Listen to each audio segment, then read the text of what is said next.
எல்லாருடைய பணிகளையும் நான் உன்னிப்பா கவனிச்சுட்டு தான் இருக்கேன். சோசியல் மீடியாவுக்கு இப்போ பெரிய அளவு ரீச் இருக்கு.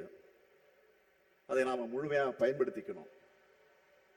மகளிர் அணியில குறிப்பிட்டு சொல்லணும்னா அனிச்சம் கனிமொழி, மருத்துவர் யாழினி போன்றவருடைய சோசியல் மீடியா செயல்பாடுகள், விவாதங்கள் சிறப்பா இருக்கு. எல்லாரும் பாராட்டுறாங்க. இவங்களை போல இன்னும் எத்தனையோ பேர் சிறப்பாக செயல்பட்டு இருக்கீங்க. அது இன்னும் பல மடங்கு அதிகமாகணும்.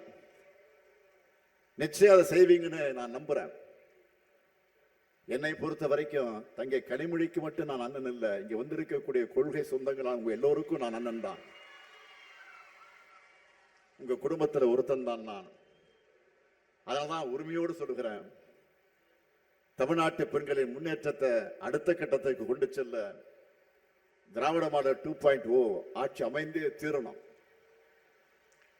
அதுக்காக உங்க பணியை இப்பவே தொடங்கணும்.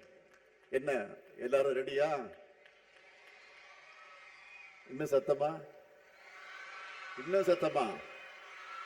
பல்லடத்துல ஒடிக்கிற உங்க குரல் தமிழ்நாடு முழுக்க கேட்கட்டும். பெண்களை மிஞ்சின பேராற்றல்னு எதுவுமே இல்லை. வீட்லயும் சரி நாட்டிலையும் சரி பெண்களான நீங்க முடிவு பண்ணிட்டா அதை யாராலும் மாற்ற முடியாது. வெல்லும் தமிழ் பெண்களை வெற்றியை தேடித்தாங்க. நான் மீண்டும் உங்களுக்கு உறுதியாக சொல்லுகிறேன், அடுத்து அமைய இருக்கக்கூடிய திராவிட மாடல் 2.0 பெண்களுக்கான ஆட்சியாகத்தான் இருக்கும். உங்க எல்லாருக்கும் அட்வான்ஸ் புத்தாண்டு வாழ்த்துக்கள். நன்றி, வணக்கம்.